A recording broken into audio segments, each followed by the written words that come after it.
In kitchens, from boarding houses to farm porches, dinner meant stretching pennies with know-how, toast under gravy, soups from bones, pans that baked while chores finished. These aren't restaurant plates. They're survival suppers, quiet, filling, and full of memory.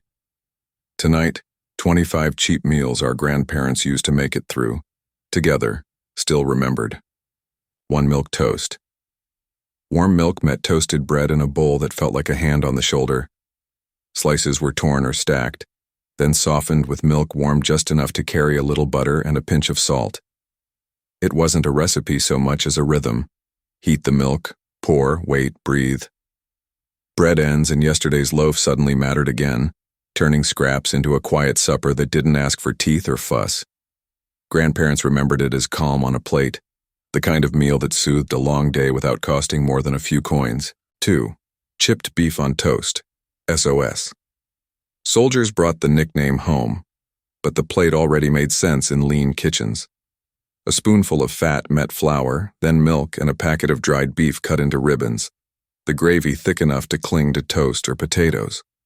One small envelope flavored a whole pan, turning a little salt and smoke into something that felt like plenty. It was fast, it was warm, and it could feed early risers, late shift workers, and kids in between. People teased the name to make it lighter, but the feeling after a plate was the same. Steady, filled, ready for tomorrow. Hoover stew. Rye humor met a crowded pot. Elbows, canned tomatoes, a handful of corn or beans, and hot dogs sliced into thin coins. Everything simmered together until the pasta swelled, and the sauce tasted like it had been planned that way from the start. Shelf goods did the heavy lifting, and one pot meant one burner, one ladle, many bowls. Neighborhood kitchens, settlement houses, and busy families used the same trick. Make it colorful, make it hot, make it enough. The name nodded to hard times, but kids saw only a red bowl with pasta and promise. 4. Potato cakes. Leftover mashed patties. Yesterday's mashed potatoes didn't linger long when a skillet was hot. A little onion for bite, maybe a spoon of crumbs for grip, and those soft leftovers turned into patties with crisp, browned edges and a tender center. Nothing was wasted. Not the heat, not the fat, not the last spoon of mash in the crock. A plate might carry them plain, or beside greens, or with a bit of pan gravy if there was any to borrow. It was a second life for Sunday's pot, and the sound of the crust forming in the pan felt like success. 5. Lentil carrot stew. Brown lentils went into a pot with onion and carrot, a bay leaf if the drawer had one, and time did the rest. No fuss, no special cuts, just a slow simmer until the broth turned earthy and the lentils surrendered their starch. Dry lentils were cheap, tidy, and patient. They sat on the shelf until they were needed and then stood in for meat without complaint. A slice of bread or a scoop of rice made the bowl complete, and leftovers tasted deeper the next day. Quiet strength spoon by spoon in a kitchen that knew how to wait. 6. Mackerel patties canned. Mackerel became supper by way of a mixing bowl and a hot pan. The fish was flaked with chopped onion and a simple binder, patted into rough cakes, and set to sizzle in shallow fat until the edges browned and the centers turned tender and steamy. A splash of pan gravy or just a heel of bread on the side made the plate feel complete. It made sense because tins were cheaper than fresh fish. The soft bones melted into the patties and added strength, and the can waited patiently on the shelf until payday came around. Inland towns could suddenly claim a sea night, no docks required, just the clean salt smell rising from the skillet. Memory hangs on the sound, the quiet hiss when a patty hits the pan, and on the sight of a stack kept warm under a towel, enough to pass around twice. It tasted like a small upgrade on an ordinary day, proof that thrift could still feel special. 7 liver onions. This was a grown-up plate taught by skilled hands. Thin slices of liver seared quickly so they stayed tender, onions softened until sweet, and a fast deglaze to gather the browned bits into a light gravy. It came to the table with mashed potatoes or fried bread when there was time, or simply on its own when there wasn't. The choice made sense because liver was inexpensive at the butcher, packed with what tired bodies needed, and forgiving to cooks who watched the pan closely. In households that counted every dollar, it gave rich flavor for little cost, a lesson in eating the whole animal without waste. The meaning was practical and affectionate at once. Kids learned to try one respectful bite, and many discovered they liked the sweet tangle of onions more than they expected. For elders, it tasted like care, the kind that shows up in the evening after a long day, bringing warmth, iron, and pride in the same forkful. 8 cabbage rice skillet. A head of cabbage and a pot of rice could carry a week. Shredded cabbage hit a skillet with saved drippings or a knob of fat, browning at the edges and softening at the core. Cooked rice was folded through until everything glistened. Pepper and a pinch of salt were enough. Scraps of onion or carrot joined when they were around. It made sense because both staples were cheap, steady, and forgiving. Cabbage sat calmly in a cool pantry, and rice stretched across multiple meals without complaint. Immigrant blocks knew this logic well. Flavors changed apartment to apartment, but the one-pan solution felt shared across stairwells. Meaning lived in its rhythm. Come in from work, heat the pan, turn humble things savory in minutes. It fed lunch pails the next day and didn't mind being reheated. Simple and sustaining, it was the kind of dish that didn't ask for applause. Just a bowl and a quiet nod before the evening chores. 9. Buckwheat pancakes with apple butter, supper. Sometimes the kitchen declared breakfast for dinner and spirits rose, even when money didn't. A thin, tangy buckwheat batter hit hot cast iron and laced the air with toast and grain. Cakes stacked up on a plate, each spread with a dark swipe of apple butter or a spoon of pantry preserves. The how was easy. Griddle, flip, repeat, call everyone in. It made sense because buckwheat was inexpensive and stored well. Eggs and milk were measured with care, and apple butter put autumn's work to use in winter. It gave a sweet edge to a lean week, meatless without feeling meager. The meaning was morale, a small celebration at the table, a chance for kids to flip a cake, a late shift to catch a hot one from the pan. Syrup wasn't required. Memory did the sweetening. Supper ended with sticky fingers, warm plates, and the sense that thrift could also be joy. 10. Johnny Marzetti, Midwest pasta bake. In school cafeterias, church basements, and family kitchens, a humble pasta bake turned small meat into big comfort. Elbow macaroni met a pot of tomato sauce, a little ground beef and onion for depth, maybe a scatter of cheese, then everything slid into the oven until the top dimpled and the corners went saucy and brown. The method favored big pans and steady heat, which made serving lines smoother and seconds easy. It made sense because a single pound of meat could flavor a whole tray, canned tomatoes were dependable, and elbows fed crowds without fuss. Leftovers reheated faithfully, tasting even better the next day. Meaning came from the way it traveled. Covered in foil to youth nights put out at potlucks portioned for neighbors who needed a hand. It looked like Sunday but cost like Tuesday, and the first scoop always drew a little cheer as the steam rolled up. A standard, not because it was fancy but because it never failed. 11. Beans on toast, mashed navy or pinto beans spooned over toast turned 2 near orphans, government beans and day-old bread, into something that felt deliberate. The pot of beans was warmed and seasoned, thinned with a little broth from yesterday's pan, then ladled hot so the toast softened at the edges and stayed sturdy in the middle. It asked almost nothing of the kitchen. 1 burner, 1 pot, a plate that caught every drip. The logic was perfect for tight weeks. Free or cheap beans meeting stale slices that still had a job to do. And the taste borrowed comfort from both sides of the Atlantic. In mill towns and boarding houses, this British idea worked on an American budget, filling bellies fast and leaving just enough warmth in the room to talk about tomorrow. 12. Grits with pan drippings. A bowl of grits finished with saved fat, and a heavy shake of pepper could calm a whole day. The pot simmered slow until the grains turned silky. Then a spoon of bacon grease or roast dripping swirled through, leaving trails of salt and smoke that didn't need anything more. Corn was the cheap constant in farm kitchens and city cupboards alike, and the tin of drippings by the stove kept flavor on retainer when meat stayed rare. It was a nighttime plate for early risers, a morning bowl for night shift workers, a steadying meal for anyone counting coins.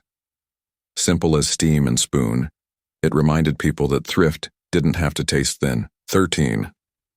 Hominy pinto, stew big.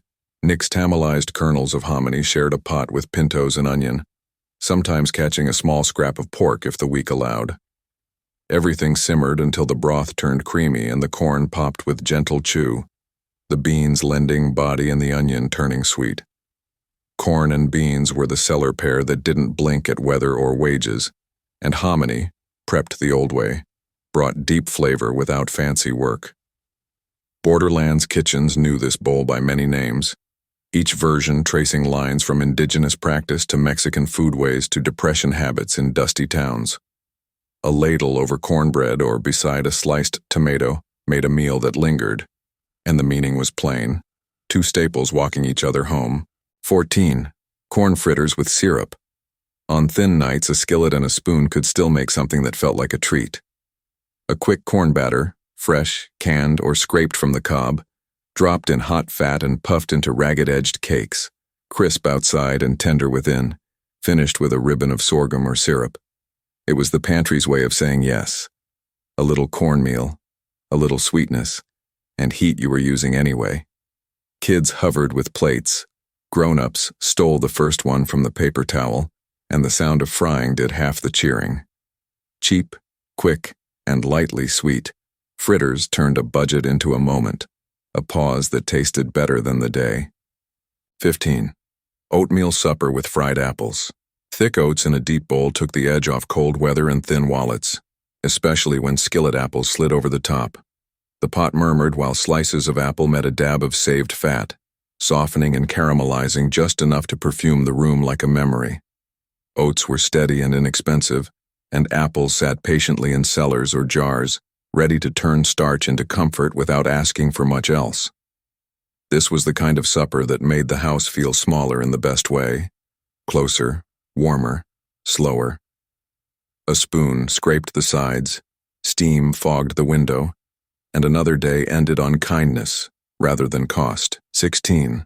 Hamburger gravy over bread.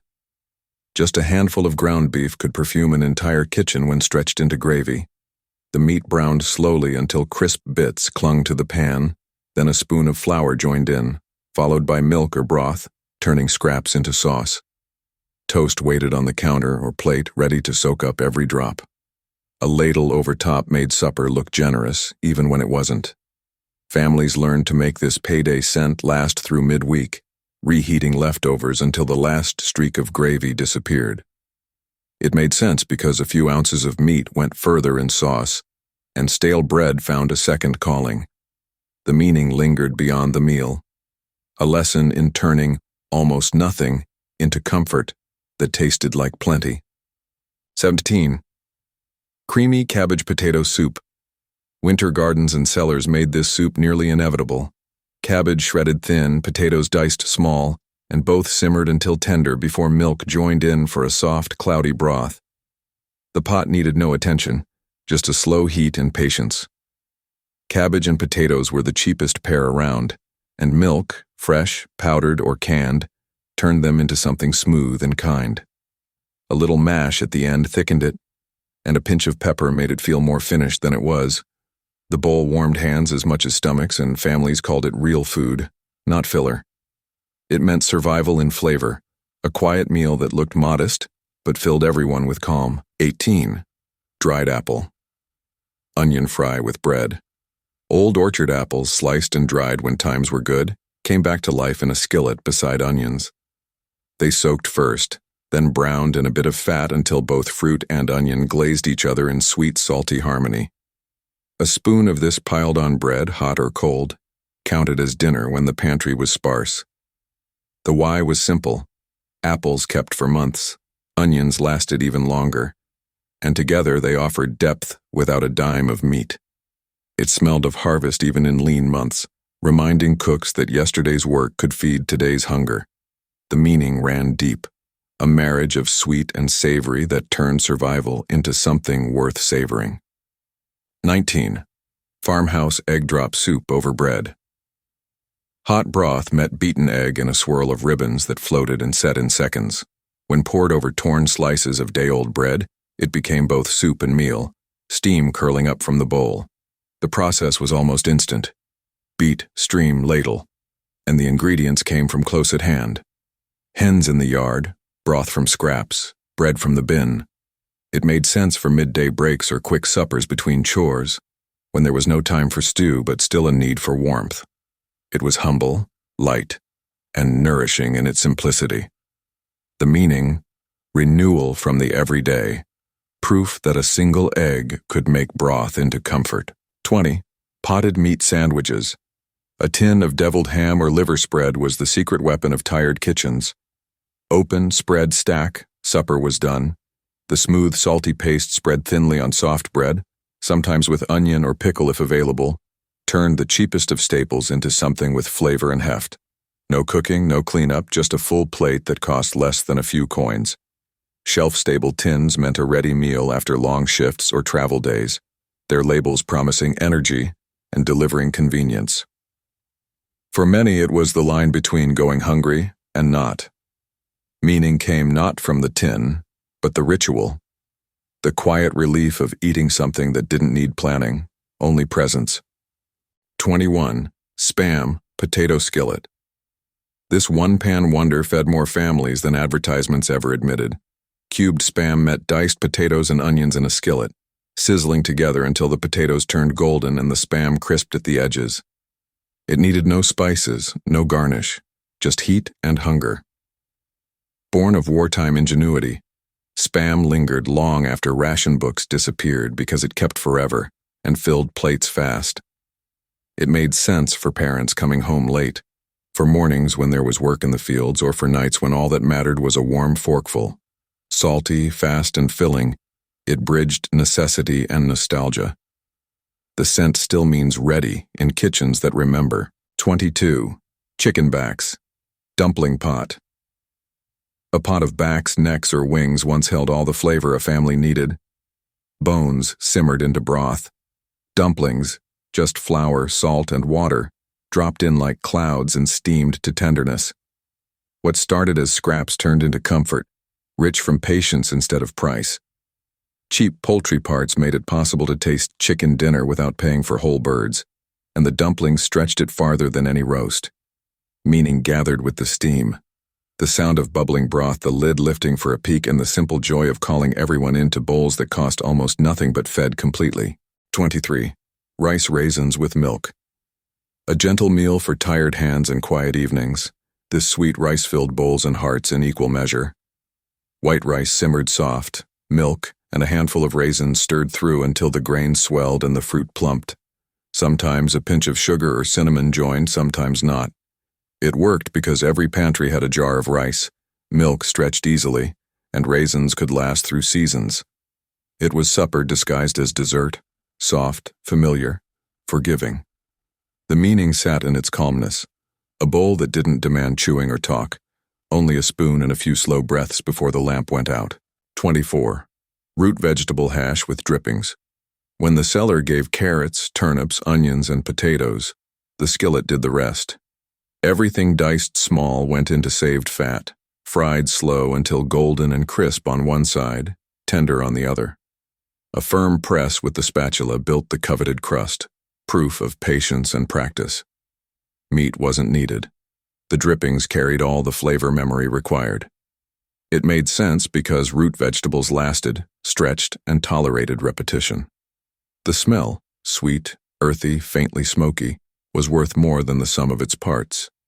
It meant supper that sounded right, the gentle hiss of a pan turning scraps into something worth gathering around. 25. Vegetable cottage pie, no meat shepherd's pie. From leftovers and imagination came this make-do masterpiece, a base of vegetables stewed into thick gravy, topped with mashed potatoes smoothed like frosting and baked until bronzed. Carrots, onions, peas, and maybe a few mushrooms or beans created substance where meat once stood. The method mirrored Sunday's feast, but skipped the cost. It made sense because it turned scraps into a centerpiece, filling the house with the smell of comfort. Families sliced it proudly, serving wedges that looked celebratory even when wallets weren't. It carried meaning beyond thrift. It was dignity disguised as dinner, proof that appearance and appetite could be satisfied without extravagance. Across hard seasons, families turned time and technique into dinner, gravies that made toast count, soups that coaxed flavor from bones and peels, grains and roots that stayed patient in cellars. Cheap tins and dry goods bridged gaps. Gardens and hens did the rest. The table wasn't glamorous, but it was enough, often more than enough, because it brought people together, added warmth to cold rooms, and taught thrift without shame. Which of these would you revive tonight? Hoover stew, milk toast, or a vegetable cottage pie that tastes richer than it costs? Tell us the meal your grandparents passed down, and the trick that made it stretch. We'll keep collecting the real foods that carried families through, and the stories that make them matter. Drawn from WPA and wartime home economics pamphlets, community and church cookbooks, extension bulletins and period newspapers, 1930s, 1950s. Names and methods varied by region and household. Historical best effort, sources noted in description, vintage cookbooks, newspapers, oral histories, archives.